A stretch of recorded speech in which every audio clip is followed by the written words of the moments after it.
August 7, 1942. Just before dawn. The Solomon Sea lies flat and dark off the northern coast of Guadalcanal as the first landing craft grind forward.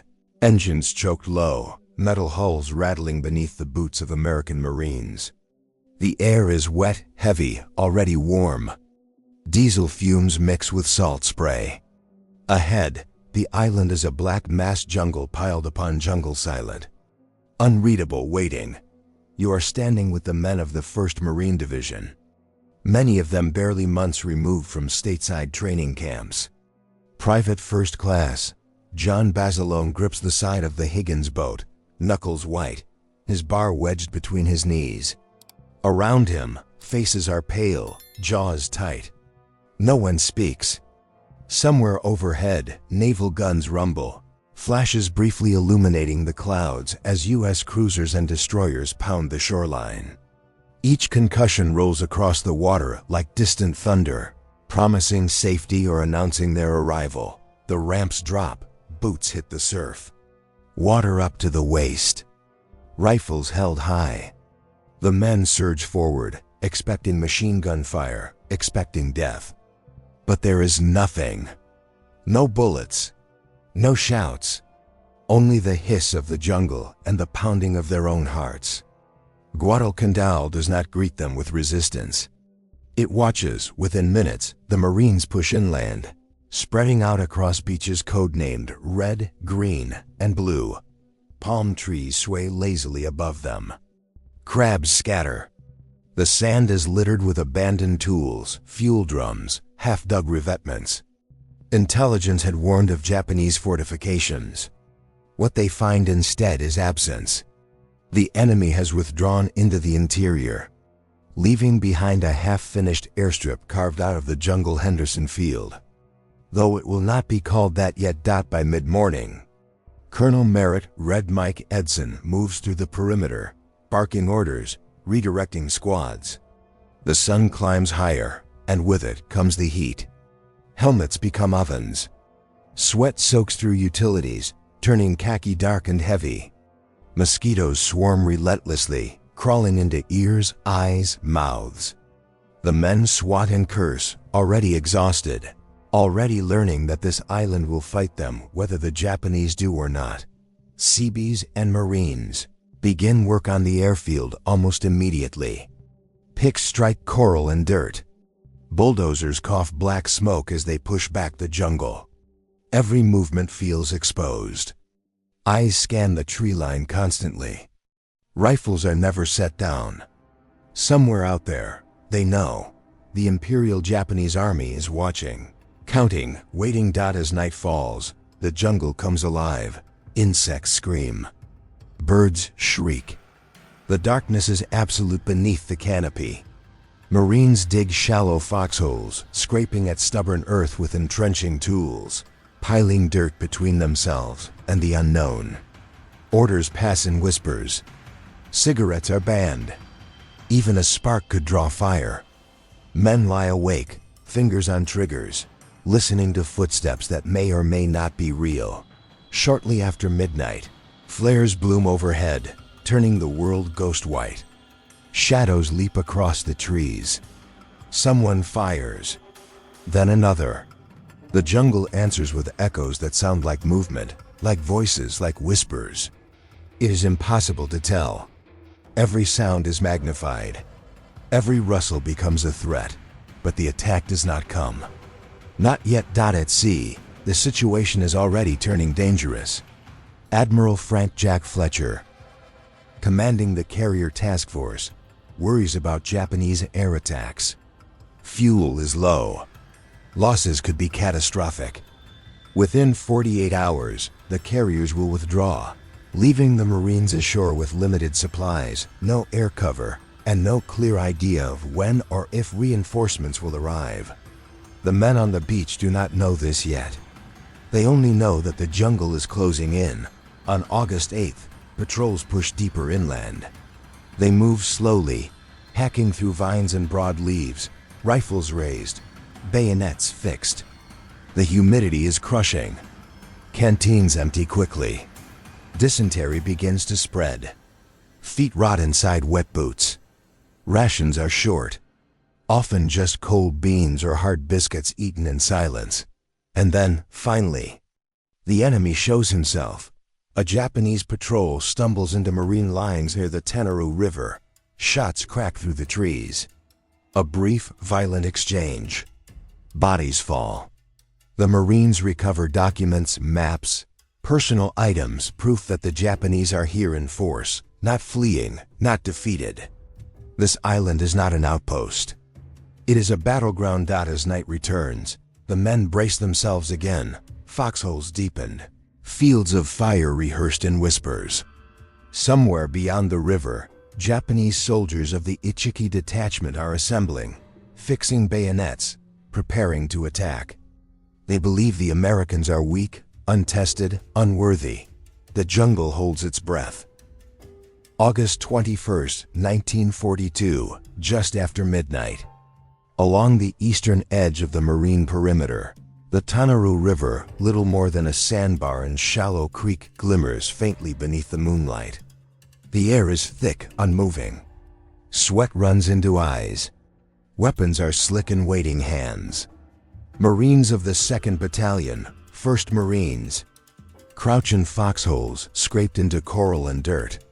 Staring into darkness they cannot penetrate. Then it begins.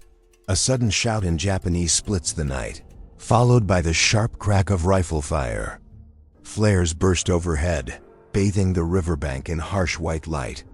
Shadows leap forward, dozens of them charging straight across the sandbar. The Ichiki detachment has come head-on, bayonets fixed. Screaming as they run. Marine machine guns open up immediately. Private First Class John Basalone squeezes the triggers of his twin .30 caliber Brownings. The guns hammer, tracers stitching across the sand. Japanese soldiers fall in heaps, bodies tumbling into the river, but more keep coming. Mortar thump from the Marine rear, rounds arcing overhead and exploding among the attackers with dull concussive force. The smell of cordite fills the air, mixing with the copper tang of blood. The Japanese attack does not slow. It intensifies. Wave after wave slams into the Marine line, men leaping over the bodies of their comrades, firing from the hip, throwing grenades that burst among the foxholes. One grenade lands close enough to shower Basalone with sand and fragments. He does not flinch. One of his machine guns jams.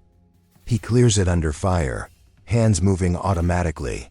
Training overriding fear. To the Marines, it feels endless. For hours, the fight becomes a brutal, intimate struggle measured in yards and seconds. Rifles overheat. Barrels glow faintly red.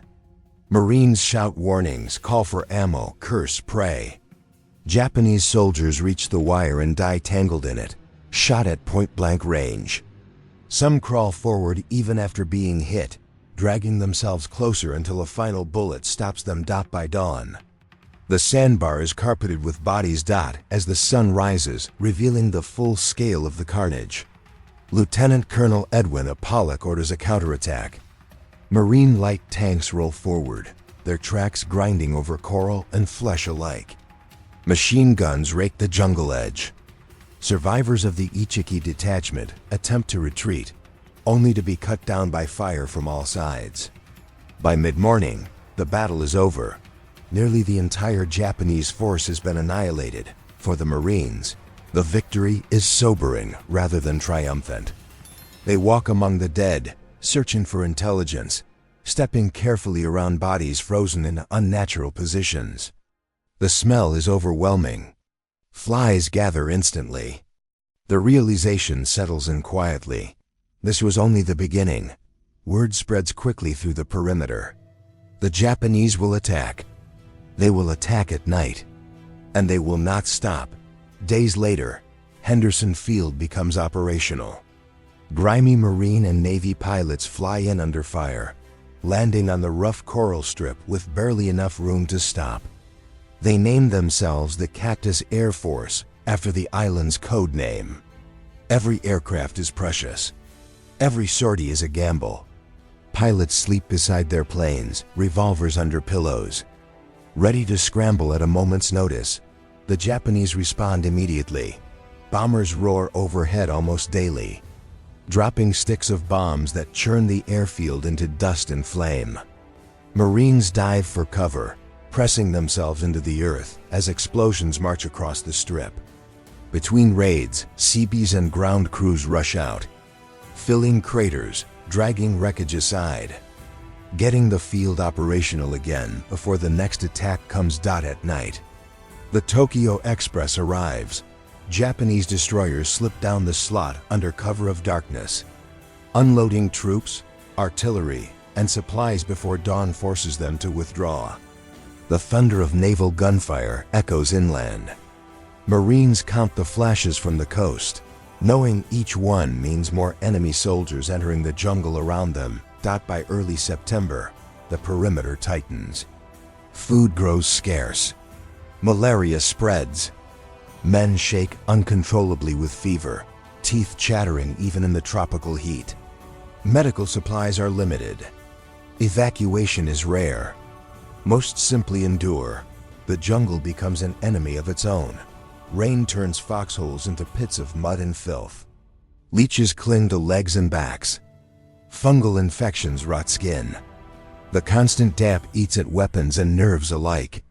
Sleep comes in fragments, interrupted by alarms, bombardments, or imagined sounds that jolt men awake with fingers already tightening on triggers. And still, the Japanese probe. Snipers fire from treetops. Small units slip through the jungle, testing weak points, cutting wire, killing sentries silently. Every shadow is suspect. Every noise draws a rifle. Marines learn to identify footsteps by rhythm, to tell the difference between a bird and a man, between the wind and a crawl. By mid-September, intelligence reports warn of a major Japanese offensive assembling south of the perimeter. Veteran units, artillery, a coordinated assault meant to crush the Americans and retake the airfield. Along a low, jungle-covered ridge southwest of Henderson Field, soon to be known as Edson's Ridge, Marine raiders and paratroopers prepare their defenses. They dig in, stack ammunition, and sight their weapons carefully, knowing what is coming. As night falls on September 12th, the jungle goes quiet again. Too quiet. September 12, 1942, 21:30 hours. South of Henderson Field, along a narrow coral ridge rising just above the surrounding jungle, Lieutenant Colonel Merritt, Red Mike Edson, walks the line. He moves deliberately, helmet pushed back, carbine slung low, stopping at each foxhole to look his men in the eyes. These are Marine Raiders and Parachute Battalion troops, elite on paper, exhausted in reality. Many have not slept properly in days. All of them understand what this ridge represents. If it falls, Henderson Field falls with it. The ridge is little more than a spine of earth and coral, flanked by steep slopes thick with vines and trees. Fields of fire are limited. Visibility at night is measured in feet. Edson knows the Japanese will come uphill, using darkness, numbers, and shock to overwhelm the defenders. He also knows there is nowhere to retreat. At 21:45, the first mortar rounds land. Explosions rip along the ridgeline, showering foxholes with dirt and fragments. Men flatten themselves against the ground as shrapnel winds overhead. Almost immediately, rifle fire erupts from the jungle below. Japanese bugles sound sharp, unmistakable, cutting through the night. The signal to attack. They come screaming. Japanese infantry surge up the slopes in dense formations, bayonets fixed, officers shouting orders as they advance. Machine guns open up from the ridge, cutting lanes through the attackers, but the jungle absorbs much of the fire. Grenades arc upward, exploding among the Marine positions with deafening force. One foxhole disappears in a blast of flame and smoke. Screams follow, then silence. Edson moves constantly, crouching low, shouting orders, pulling men back to secondary positions as sections of the line bend under pressure. The Japanese break through in several places, forcing Marines into close combat rifle butts, pistols, knives. Muzzle flashes strobe the darkness. The air stinks of sweat, cordite, and crushed vegetation. Shortly after midnight, the situation becomes critical. The Japanese overrun parts of the ridge, forcing the raiders to fall back toward a small knoll at the center. Henderson Field lies just behind them, invisible in the dark, but painfully close. Edson orders a final defensive line, consolidating his men around the high ground. There is no panic, but there is no illusion either. Ammunition runs low. Casualties mount. The ridge is littered with the dead and wounded of both sides. At one point, Japanese soldiers break through to within yards of Edson's command post. A Marine with a shotgun fires point blank into the darkness. Another hurls his last grenade. The blast lights up faces contorted with effort and fear, then plunges everything back into blackness. The attacks come in waves, each one preceded by shouting, bugles, and the pounding of boots on coral. Each one crashes against the shrinking Marine line. Men fight on despite wounds, despite exhaustion, despite the certainty that if they fall, there's nothing behind them but the airfield. Just before dawn, the attacks begin to falter. As the sky lightens slightly, Marine artillery finally gains clear targets. Guns fire from the perimeter, shells slamming into Japanese assembly areas with devastating effect. Machine gun fire becomes more accurate. The screaming charges dwindle, then stop. When daylight finally breaks on September 14th, the ridge is a scene of devastation. Japanese bodies lie everywhere on the slopes, tangled in vines, piled near Marine foxholes. Weapons, packs, and helmets are scattered across the ground. The Marines move cautiously, rifles ready, checking for wounded enemies playing dead. Some Japanese soldiers have killed themselves rather than surrender. The ridge holds. Edson's men are barely standing. Faces are hollow, uniforms shredded, hands trembling from fatigue and adrenaline. Casualties are heavy, but the line has not broken. Henderson Field remains in American hands. For his leadership, Edson will later receive the Medal of Honor. Though few on the ridge think of awards as they bury their dead, the Japanese offensive has failed, but the battle is far from over. October brings renewed pressure. Japanese forces regroup and launch another major attack, this time from multiple directions. Again, the fighting rages at night. Again, the perimeter holds by inches. Artillery, machine guns, and sheer endurance blunt the assaults. Each failed attack costs the Japanese irreplaceable veteran troops. At sea, the struggle is just as brutal. Naval battles erupt around the Solomon's cruisers and destroyers, clashing at close range in the dark. Ships are sunk on both sides. The waters off Guadalcanal become known as Iron Bottom Sound, littered with wrecks that settle slowly into the depths. By November, both sides are exhausted, bled white by months of continuous combat. But the balance has shifted. American reinforcements arrive. Supplies increase. The Cactus Air Force grows stronger, striking Japanese shipping by day, forcing the Tokyo Express to run ever greater risks. In the jungle beyond the perimeter, Japanese soldiers begin to starve. As November turns to December, signs appear that something has changed. Attacks diminish. Patrols encounter abandoned positions. Prisoners speak of evacuation rather than reinforcement. The Japanese are not preparing to attack, they are preparing to leave. January 1943. The rains have returned to Guadalcanal, turning the jungle into a soaked, steaming labyrinth. Water drips constantly from leaves and branches, pattering against helmets and ponchos. For the Marines and Army troops now holding the perimeter, the sound has become background noise, another part of a war that has stretched on far longer than anyone expected. Patrols push cautiously beyond the old defensive lines. Where once every movement had drawn fire, now there is emptiness. Japanese camps sit abandoned, cooking fires cold, shelters collapsed in on themselves.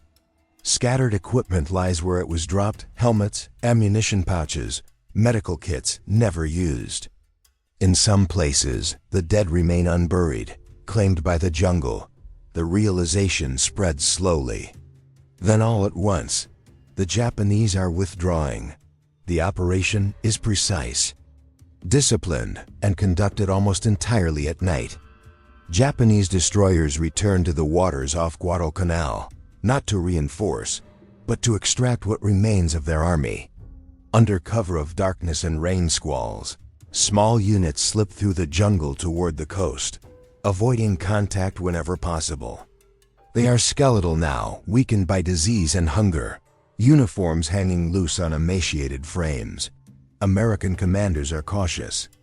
After months of ambushes and night attacks, no one assumes the enemy is truly gone. Artillery remains ready. Machine guns stay manned. Every rustle in the jungle is still met with a rifle raised, but the attacks do not resume. February 9, 1943. Patrols reach Cape Esperance at the island's western tip and find it empty. No defenders, no traps. Just the ocean stretching out beyond the jungle. The last Japanese troops have escaped during the night. Guadalcanal is secure. There's no grand celebration. The men are too tired, too sick, too changed. They stand on muddy ground and look at the sea in silence, thinking of the months behind them, the heat, the fear, the constant tension, the friends who will not be leaving the island with them. Victory feels less like triumph and more like survival. In 6 months of fighting, Guadalcanal has claimed tens of thousands of lives. Disease has killed almost as many as bullets. Malaria, dysentery, and exhaustion have left scars that will last long after the war. For many of the men who fought here, the jungle will never truly let them go. Strategically, the impact is immense. Guadalcanal marks the first major offensive victory for Allied forces against Imperial Japan. The myth of Japanese invincibility is shattered. More importantly, the campaign establishes a new way of fighting in the Pacific: leapfrogging.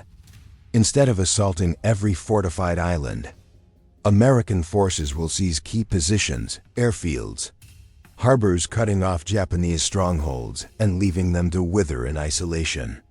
Henderson Field becomes the template. From this point forward, the war will move steadily north and west through the Solomons, across New Guinea, toward the Philippines, and ultimately to the doorstep of Japan itself. Guadalcanal is the hinge on which that door begins to swing open.